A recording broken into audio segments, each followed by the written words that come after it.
sale la tensione a Porto Empedocle, ecco, come si potrà risolvere, cosa dovrà fare l'amministrazione comunale per poter risolvere questa emergenza?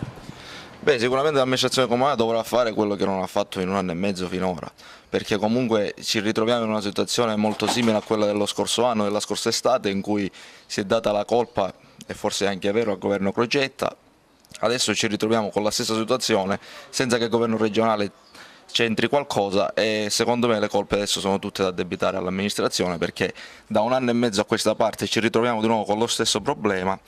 E quindi forse chi non è in grado di risolvere i problemi, forse è arrivato il momento che faccia, non dico un passo indietro, ma faccia più che altro un esame di coscienza per capire e cercare poi di risolvere veramente i problemi reali della città, che ad oggi sono tanti. Ecco, ma il problema sono i soldi che non ci sono, oppure i soldi che non arrivano, o il comune che non riesce a recuperare queste somme?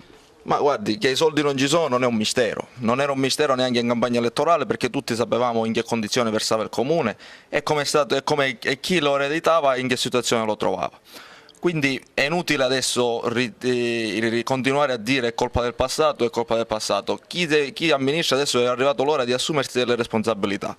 Responsabilità che se non si è in grado, secondo me, di affrontare, è giusto che la città ne sia cosciente, e che più che altro chi deve fare un passo indietro forse è arrivato il momento.